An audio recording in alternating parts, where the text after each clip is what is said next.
Hi guys! Welcome back sa aking YouTube channel. Kung bago ka dito guys sa aking channel at gusto nyong matuto ng tunay na information regarding sa mga coins at banknotes, click nyo na guys yung subscribe button at saka notification bell. So, maikling video lang ito guys.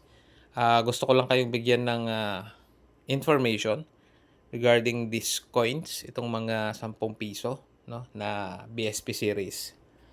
Para at least ma-educate po tayong lahat regarding this coin. So, itong coins po na ito ay mga bimetallic coins. Ibig sabihin po, iba po yung materials niya or metals niya sa kanyang gitna at saka po sa kanyang labas. So, itong coins po na ito kasi before is napapabalita or kumalat po na may hollow daw pong ginto yung gitna niya. So, ang ginagawa po ng iba is sinisira po ito. Tinatanggal po yung gitna para tunawin, gawing singsing or alahas po. No? Kaya meron tayong presentation po ng mga gold rings dito sa taas po ng mga coins. No? Ngayon guys, bawal na bawal po yung pagsira ng mga coins natin. So, nasa Presidential Decree 247 kung di po ako nagkakamali guys. May multa po yan na 20K at saka 5 taong pagkakakulong. Ang BSP naman kasi guys, gumagawa talaga ng mga gold coins po. Pero hindi po nila hinahalo ito sa mga nagsisirculate na coins. So, gaya po nitong 1,000 na, Marcos po na piso. So, itong coins po na ito ay made of gold. Meron ding 1,500 tsaka 5,000 pesos po. So, ito po yung mga coins na meron po talagang ginto or purong ginto po yung iba. No? So, meron din po tayong mga BSP, Anniversary Commemorative Coins, which is nung 2019 pa po ata ito kung hindi ako nagkakamali. No? And tumaas na rin po kasi yung gold ngayon.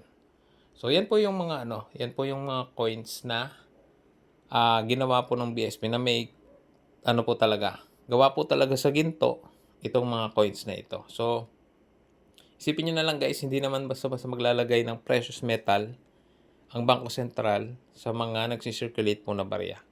So, maaapektuhan po yung value ng coin kasi nga po, precious metal po yung ihahalo nyo. So, possible sa mga ganong senaryo po kasi, mostly po ng mga gold coins natin, itong mga bago po is mga commemorative coins. No? So, for collection purposes.